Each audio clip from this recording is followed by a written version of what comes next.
Hello, hello, and welcome to Decaf. The sun is shining, the birds are singing, and Mark is back with me on Decaf. Mark, you better remember this because I may never say it again. I missed you. That says more about Ron and Jordan than it does about me, though, I think. I was about to say, no shade to Ron and Jordan, but I actually did miss you. How's it going? We all missed you. I think I speak for the whole listening community when I say we missed our guy, Mark. How are you? I'm doing a lot better. I mean, obviously, I got diagnosed with Bell's palsy, so that was kind of a tough thing. But my face looks a lot better. I mean, you can tell my eyebrows are not quite even yet. But and the right side of my mouth, you can see when I talk, it's not as bad. So it's been a good improvement, and I finally feel comfortable being on video. So that's an exciting moment. I miss being on this too. Every Thursday, I'm like, oh man, I wonder what they're talking about today while I'm just doing my work. He gets nervous that I will talk about Alabama football and Harry Styles, and he won't be here to absolutely rip my self-esteem to shreds while I do it. So Mark is back, and I'm not going to talk about Harry Styles. I wanted to talk about Blink-182, but he's making me wait. Next week. We'll talk about it next week. Okay, I will talk about Blink-182 next week, and I will come in with all of the facts because my entire youth was spent learning everything there was to know about Mark Hoppus, Tom DeLonge, and Travis Barker. So we will talk about that next week. This week, though, we have a little teaser for our pork report for you guys because this was an entry that we came up with a few weeks ago when we saw that Metro Nashville was proposing a bill to offer a grant to Planned Parenthood for $500,000. Now, in the original bill, they were going to spend a large sum of that $500,000 giving people gas cards to go out of state to receive abortions. And then the rest of the money would go to sex education and contraception. People did not like that because, and I will say this, and I'm kind of giving away an entry from the pork report, but I'm just going to say it. We did a poll recently. Be Considered did a poll, and a large majority of Tennesseans want the government to get back to the basics. This is not back to the basics. This is a pandering political stunt. Now, in the bill that they ultimately passed, the gas cards were removed. And so it's a $500,000 grant to Planned Parenthood for contraception and sex education, which, correct me if I'm wrong, but when Planned Parenthood justifies its existence, they say, like in their mission statement, they say that that's something they already provide. So if that's something they already provide via donations, private donations, why is a grant from the government necessary? And why is a grant from the government, why are they even considering this when they're having to take money? This is probably what Mark wants to really harp on. Yeah. They're taking money from other entities in state government that need this money to do it. Like, what is the reasoning here? I don't understand. And from a PR perspective, and it's less for me even about what Planned Parenthood does, and just the fact that we're taking $90,000 from the police, $60,000 from the parks, $60,000 from the library, and giving it to a private nonprofit organization. Like, what are we doing? Mark, what is going on?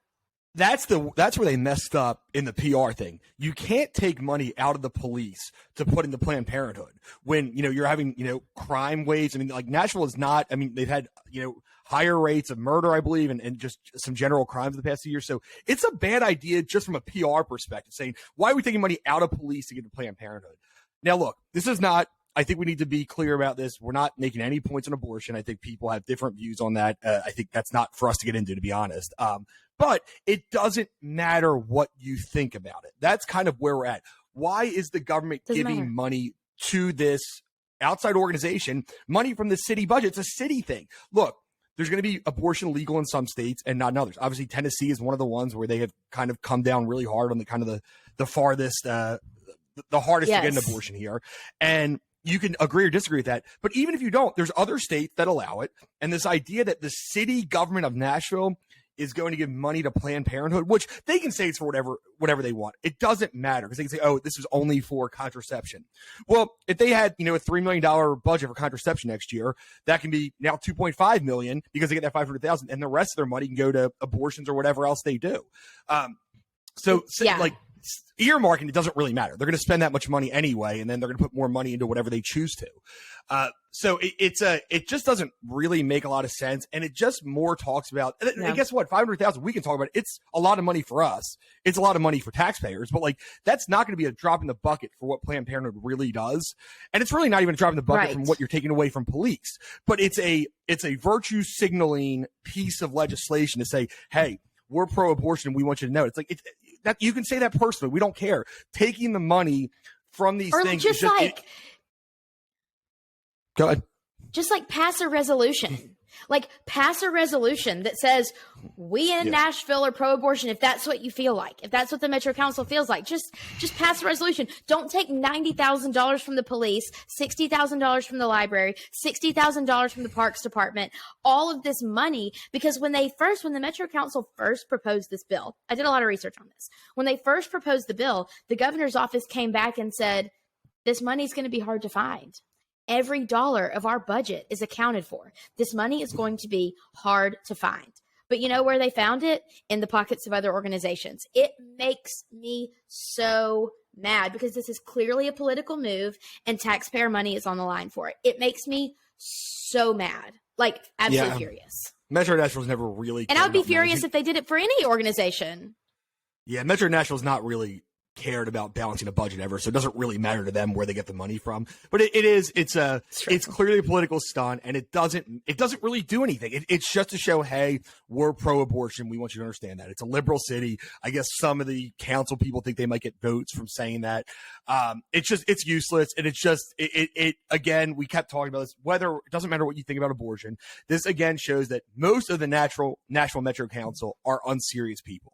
This is an unserious bill, like a lot of the things they've done. And it's just a way to say, hey, look at us. We're so liberal in a conservative state. That's all it is. It's just a showboat about how liberal they are. And I mean, who knows? Maybe it's a good idea in terms of re-election, but it's not a good idea for taxpayers.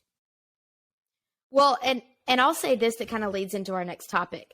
There are a lot of Democrats that I know that care about fiscal responsibility.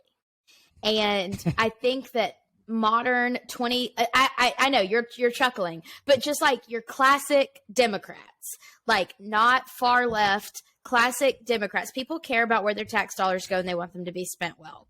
They don't like this pandering wokeness, as my mother would say. But I think that the movement left more and more left, and you could say the same to a degree on the right, but more and more left is why people like Tulsi Gabbard are leaving the Democratic Party. I think it's very clear that the Democrats as an institution have left a lot of their members behind, and those members are fed up with it and they're leaving the party. Mark, I don't know if you have any thoughts on that, but I really do think that the further and further leftward movement is leaving a lot of people behind. It is, but I think you also have this weird thing where, like, I almost give the Democrats credit because most of them don't pretend to care about fiscal responsibility. They say, "Oh, we want to spend all this money." They don't pretend to care. The Republicans, a lot of them that are elected, act like this is something they really care about until they get into office and they vote for all these. So it's like there is some extent to where it's like at least the Democrats don't pretend to care about it. But I think that you're right in that, like, I think that the mainstream Republicans and Democrats who are voters do care about that. They say, this is important to me. I care about this. I don't know about politicians. And like you said, I think that you have this weird. That's what I'm saying. Yes. But I mean, the politician, but I don't want to hear any more about how much people care about fiscal responsibility. I want to see them actually enact it. And I want to say, this actually matters to me because I can, and I'm not going to go into it, but I can think of, maybe 5 or 6 people in the U.S. Congress right now who actually care about it. I mean, I really, that's all I can think of. So, I mean, it's pretty disappointing. And I think outwardly, kind of going back to your other point, I do think you kind of have this real, like, faction of the parties right now where the left is trying to figure out what they are. Right. You have, it's kind of like Bernie Sanders. You have some of these people really taking over the Democratic Party in a lot of ways. And then the Republican Party is essentially at this point the party of Trump. And anybody who's not completely with Trump, no matter where they stand on issues, is considered to not be Republican. So, like, you have this weird dynamic where, like, the Democratic Party is moving very far left. The Republican Party, I don't think they're moving as far right necessarily, but they're moving a lot more towards Trump. And people have, policy or personal disagreements with him seem to be left behind. So we're just in a weird spot right now. And, with it's going to be interesting to see what happens for the next 6 to 8 years with both parties. I think you're having a splintering on both sides. I totally agree. And the point that you made about elected officials not caring about fiscal responsibility really makes you miss Senator Tom Coburn. Did you ever read and look at his stuff, Mark, his government waste book? He spoke at an event that I put on years ago, and man, it really, all this stuff really makes you miss him, because he was a senator who put his money where his mouth was. And as a result, I hate to say this, but it's kind of true. He was pretty ineffective because he didn't make a lot of friends, because he called out the BS in the government and how money is spent. And when you do that, and you don't play politics, unfortunately, you don't get as much done. It's the people who play the quid pro quo and spend the money and allocate the money that get the most done. And that's why people don't trust politicians, I think. And it leaves those of us who look at it with a critical eye but want the best for America kind of just sitting on our couches playing solitaire on our phones, because we're like, no one listens to this and no one wants what we want. we're both in communications. Tom Coburn was extremely effective in actually getting this idea out there. I mean, the list that he made, I mean, this would never have been out there without him. So it's like, it made the general public care a lot more about it. So like, maybe he didn't, and I don't even know what he did or didn't pass, but like, he at least made the general public care about things. I think it was like the bridge to nowhere in Alaska. I think that was from him that came out. So like, there's these big issues that were big issues because Tom Coburn made it. So I actually think he's very effective. And, you know, like maybe he very wasn't effective as direct PR wise. But I don't think, and maybe not directly responsible, like they didn't pass his bills, but like there was things that definitely went down because he made a big deal about it, even if it wasn't one of his bills. So I actually think that he was pretty effective in that way. And I do think, you know, kind of going back to your original news, that it's interesting seeing people leaving these political parties, because like you said, Tulsi Gabbard just left the Democratic Party yesterday, and said basically it's a warmongering party. You know, I think she kind of used the woke thing as one of the reasons. And I do think you're to see more of this coming out. And I mean, you've seen a few people leave the party because of actually some sitting, you know, Republican representatives left the party because of Trump.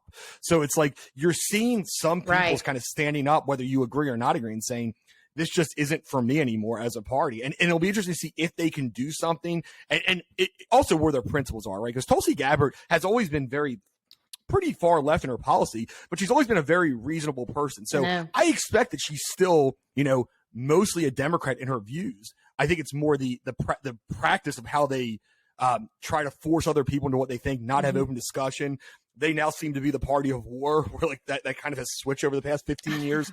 So I think a lot of their priorities have changed. Isn't that kind of crazy? It is. I know. Yeah. I mean, when we think about George W. Bush stuff, like we think of kind of the Republicans being the one who's, whatever you want to say, protect the country, ready to go to war. Now it seems the opposite way, where the Republicans are a lot more skeptical of war, where the Democrats, maybe they don't say they want to go to war, but they're trying to put a lot of things into place to say like, oh, we're ready to do this. Like it is interesting how the national security conversations change over the last 20 years. I know. I still think about in my youth, my art teacher, my very liberal art teacher in high school, had a bumper sticker in the Bush years that said, "Make cornbread, not war." And I was like, oh my gosh, our boys are in Afghanistan right now dying. I'm like in the 6th grade. And I'm like watching all this stuff and like thinking about that. Like this was me in the 6th grade. I was absolutely insane.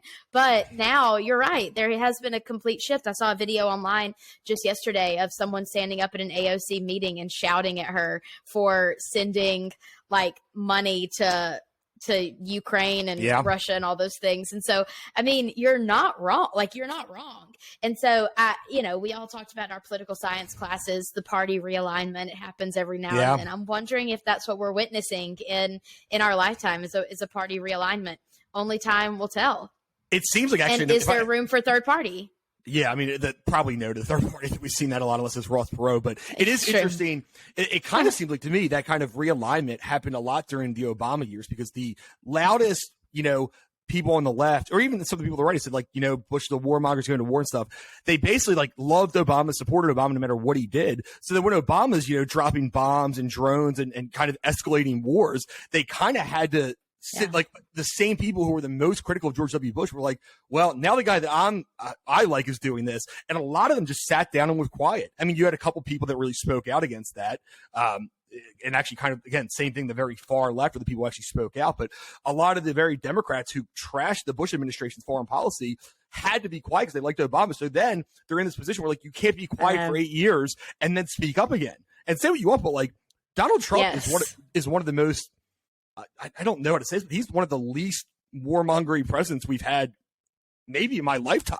I know. I mean, seriously. I mean, and he pointed that out it's when he true. ran. He was very anti-war. I agree. He didn't do anything. And people question what he did. Like, oh, he's going to lead us to a war. He didn't. I mean, he was, for all the things you could say about him, he kept peace, and it's just insane to think that he's the guy with maybe the worst temperament of any of the presidents that we've seen, who actually kept us, I'd say the safest, or at least out of other wars that maybe we don't belong in.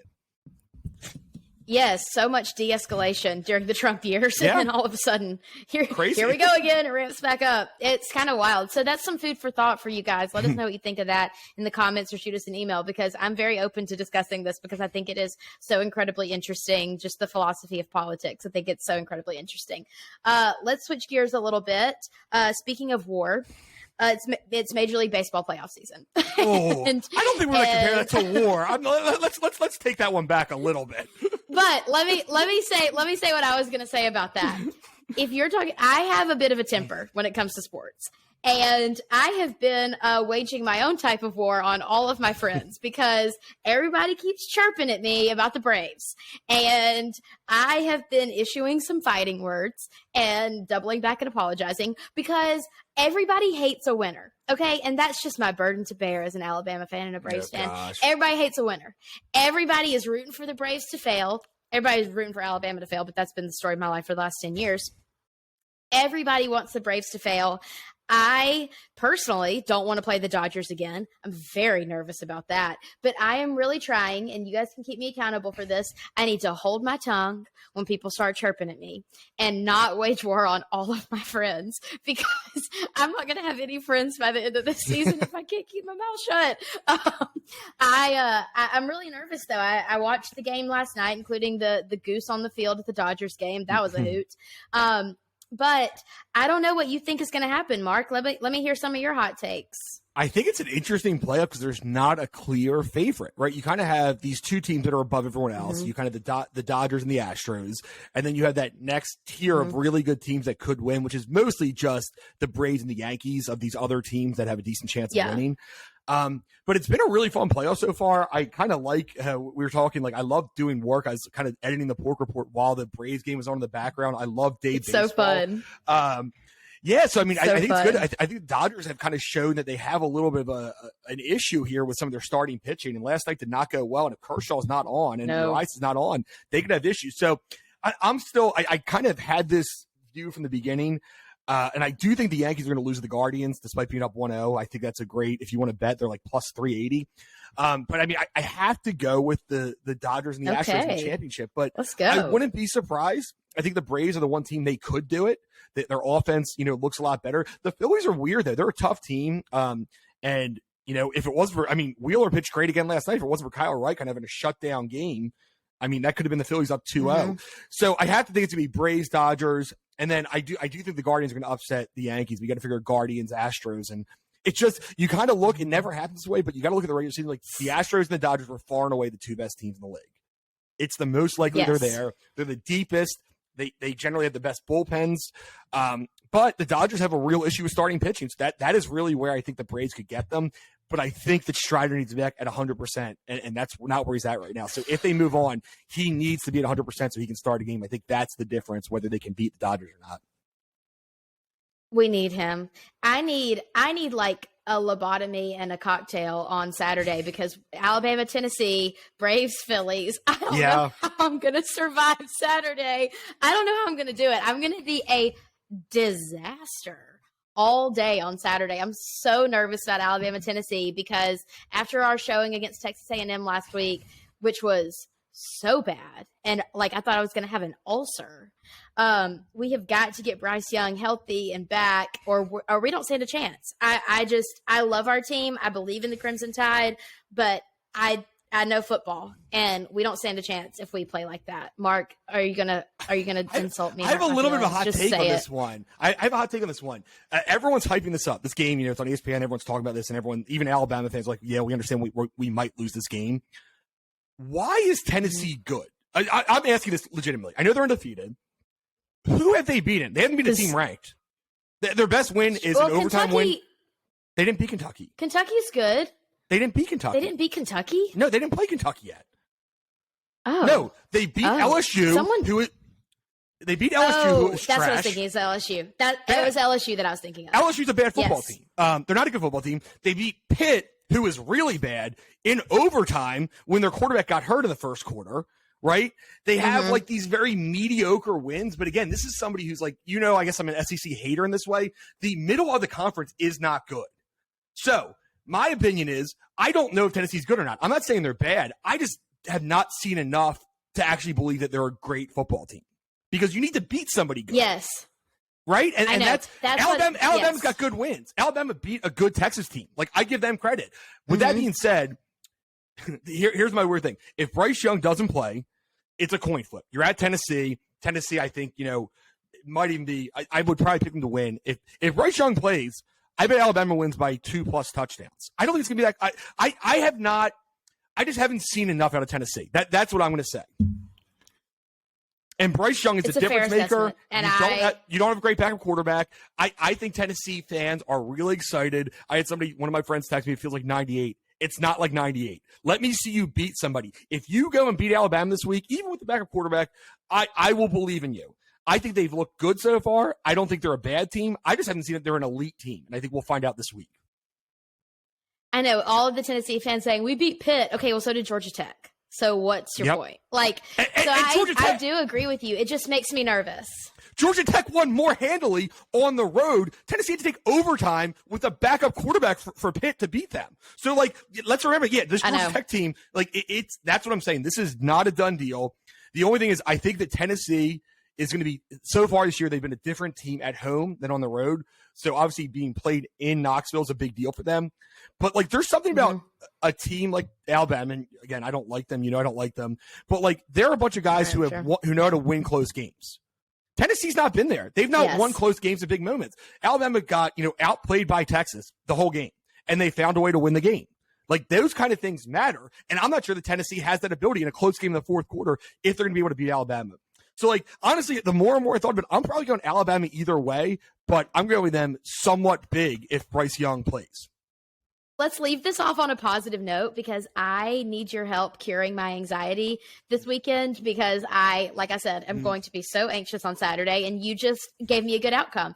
If you can give me a good outcome, I need all the good vibes you can get for the Braves. The Braves need all the good vibes you can give them. Our bullpen, we need it. But Mark, let's talk about what you did. You and Kira just went on the most precious anniversary trip. He was texting me Friday night and saying, we have to talk about this place on the podcast. It's so cute. My mom and I love a girls' weekend. Now that my sister's married, we're queens of the girls' weekend. And we love going to cute places that we hear about. And this is going to be next on our trip. Mark, tell us where you guys went and what you experienced there. Yeah, I think we want to put a focus on some of these small businesses that might not get the press that they normally do. So none of this is advertisements. We're just talking about our experiences. But I went to this place it's in Centerville. It's called the Farmhouse Inn at Farm 50 West. It's in the middle of Centerville, very small, cute town, about an hour, I think it's about an hour, 15 minutes away from us. And it was just the coolest property, this big house. They had these rooms. They made breakfast for you every morning. They did it. We went in and I said, is there a way to do dinner? And they just made us a dinner. They bought steak and mashed potatoes. It was this beautiful dinner for our anniversary. And they just are so, I think it was Sharon and I think Bill or no, Sharon and Rob, I think it was. But they did this great, it was just an incredible property, really relaxing, beautiful rooms, beautiful property. They had everything you need, a great, wraparound back deck, great front deck. You could see nature as the leaves were starting to change. It was just this beautiful place. And just the best proprietors who we talked about politics, talked about everything. And they were just very nice people and had this great property that I suggest everyone goes to. I think my total for 2 full nights was $200. It was crazy cheap for what you got. And it's a great place. And it's right near this. I'd never been before, but it's a place called Grinder Switch Winery. They had these great sweet wines, dessert wines that are unbelievable. And I had a great time there too. So if you ever at Centerville, go to Grinder Switch, but they also have a Nashville location that's actually in the building that we work in. It's right in the building we work in. And it was so good. So I got 9 bottles of wine for presents for Christmas. Gosh. But if I need more, I want to go to the one in Nashville. But it was a great weekend. It was a couple weeks ago before all this stuff happened, which was nice. And, I hadn't been talking about it. But honestly, if you get a chance, the farm in the farmhouse in at Farm 50 West. Unbelievable. Go there. I actually saw somebody I knew. Nicole Williams was there, who used to work with us. It was just a weird coincidence. Oh my gosh. There's only 5 rooms, so it's even weirder, but great place. I would suggest going there. I'm going to definitely go back, and then definitely go to Grinder Switch too. It's a great winery. So just a romantic weekend with your parents. It's a very, very fun place. And again, it's nice to get somewhere that's affordable and you kind of feel like you're in nature, but like have all the amenities you want. Yes, I love that. So guys, if you are looking for just a little weekend away, just a weekend out of Nashville, maybe at the time when, I don't know, CMA Fest and you just got to get out of town. That's or something right. crazy is going on in Nashville, that would be like the perfect time to just escape to Centerville. You can go out on the lake, Centerville Lake. They have great hiking in that area, Fall Creek Falls. It's all around that same area, like beautiful hiking, a great area to go. I love that we're highlighting places outside of Nashville because as for me and my homebody nature, I typically stick close. But there are so many cute places. Tennessee is an incredible place to live. There are so many great places we can go. And the more we can highlight, Ron has a lot of great hiking suggestions. He and his wife do a lot of those parks. So if you're in the area, if you want a weekend out of Nashville and out of the madness of, when we get this new stadium built, the Super Bowl, which I will absolutely get out of town for that. Anything, if we get the Super Bowl, like they say, like they're justifying we will with the stadium. If any of that does happen, this is a great place to get out of town. We'll be recommending, as we see more and more, we'll be recommending more and more places to just escape from Nashville for a weekend. It's beautiful. Or if you're in Nashville, if you have a small business that, a restaurant, a place that we go, a bar, anything like that, but you want to still like a local place. I mean, I think that, you get these gigantic, companies that get a lot of press and they're usually very good. Sure. But if you kind of a hole in the wall, a place that, might not get that much press, let us know. We'll come out and we'll see it. And we'd love to talk about it because I think it's important that, we want to, there's so many entrepreneurs in Tennessee and we want to highlight them. I mean, that's important for us to see these people who are entrepreneurial and are doing things to help, not only help themselves, but help the community and give somebody, a great place to eat or drink or stay. Absolutely. In almost any given Friday afternoon, Friday evening, 6:00-ish, you can find me and my friends at the Nation's Bar and Grill in West Nashville playing cards and having a Bud Light. Like, we love just these cute little hole-in-the-wall places. Every time I go into Nation's, the TV's on outside, and I'm like, can you put on the Braves game or can you put on this game or whatever? And we just watch baseball, play cards, and have a beer. Like, these little places that are so charming and so great all over Tennessee, we want to highlight more and more of those. So if you have a favorite place, let us know. We'd love to hear about it. And with that, Mark, I'm so glad you're back. You look better than ever. And thank you so much for listening to Decaf. Don't forget to subscribe on Spotify and Apple Podcasts. And we both will see you guys next week.